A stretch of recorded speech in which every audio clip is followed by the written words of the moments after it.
Hi everyone, welcome to our lovely afternoon tea. I'm Evelyn, and today we're diving into a fascinating topic, social work and non-profit advocacy. It's something I'm passionate about because it's all about helping communities and making a difference. Let's see what everyone else thinks. Mom, can you explain a bit more about social work and non-profit advocacy? I know it's about helping people, but how does it really work? Sure, Evelyn. Social work involves professionals helping individuals, families, and communities to enhance their well-being. It can include providing counseling, assisting with access to resources, or advocating for policy changes. Nonprofit advocacy, on the other hand, involves organizations working towards social causes without the goal of making profits. These groups often lobby for changes, raise awareness, or provide direct support to those in need. For example, non-profits like the Red Cross provide disaster relief, while others like Greenpeace advocate for environmental protection. I think this topic is really important because it helps address social inequalities and supports vulnerable populations. It's crucial for people who might not have a voice or the means to get the help they need. Do you agree, Mom? Absolutely, Evelyn. Social work and non-profit advocacy are vital because they provide support systems for those who are often overlooked. It's not just about immediate aid, but also about fostering long-term change. For instance, nonprofits can influence legislation that protects workers' rights or improves healthcare access, impacting millions positively.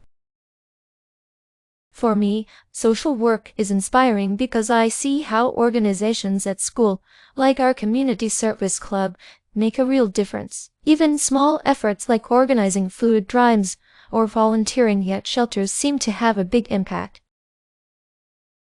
I agree, Evelyn. In college, I volunteered with a literacy program for underprivileged kids. It was incredibly rewarding to see their progress and know that we were helping them build a better future. Mom, how was it during your time? Were there similar opportunities? Back in my day, social work wasn't as organized as it is now, but community and church groups played a significant role. I remember in the late 70s, we organized fundraisers and provided support to local families in need.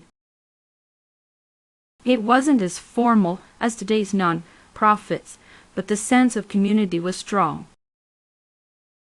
When I was young, in the 1960s, community help was often informal but deeply ingrained. People relied on neighbors and local churches for support. It wasn't until the 1980s that non-profits became more structured and professional. Mom, do you remember how it was when you were young? Oh yes, Sarah. Growing up in the 1940s and 50s, most social work was done by charitable groups and religious organizations. During the post-war era, there was a big focus on rebuilding communities. I remember in the early 50s, when the Korean War was happening, there were many local drives to support veterans and their families. It was very grassroots compared to today's nonprofits. Looking back, I can imagine how different our efforts would have been if we had today's technology. Online fundraising and social media campaigns could have reached so many more people. Back then, we had to rely on door-to-door efforts and community meetings, which were effective but limited.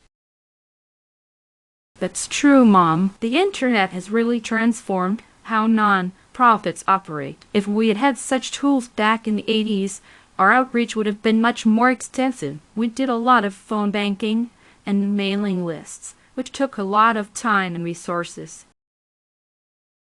I see your point, Grandma. Modern technology has definitely expanded the reach and efficiency of nonprofits. Nowadays, you can donate online or even support a cause through social media. Evelyn, can you explain a bit more about how digital tools are used in advocacy today?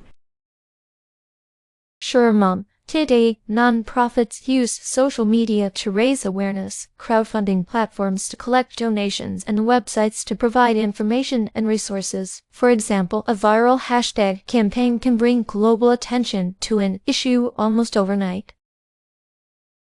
It's a far cry from the days of phone banks and mailers. I think modern techniques like social media campaigns are great for spreading awareness quickly, but they can sometimes lack the personal touch of older methods. How do we balance the two? That's a good point, Evelyn. While digital tools are efficient, personal connections and face-to-face interactions still hold a lot of value. We could combine the two by using online platforms to organize local events, blending the reach of technology with the impact of personal engagement. I agree, Maya. There's a place for both. Back in the day, the personal approach was everything, but now we have the opportunity to complement it with broader outreach. We just need to ensure that technology doesn't replace the personal connections, but enhances them. Exactly, Sarah. While we didn't have the internet, we had a close-knit community. If we can integrate that sense of community with modern tools, we might achieve even greater results. Perhaps non-profits today should focus on building local networks through global platforms. To wrap up, we discussed how social work and nonprofit advocacy have evolved from grassroots efforts in great-grandma and grandma's time to the high-tech, global reach of today. Each era had its strengths, from the personal touch of earlier community efforts to the expansive outreach possible now. Combining these approaches seems to be the way forward. Thank you, everyone, for your wonderful insights.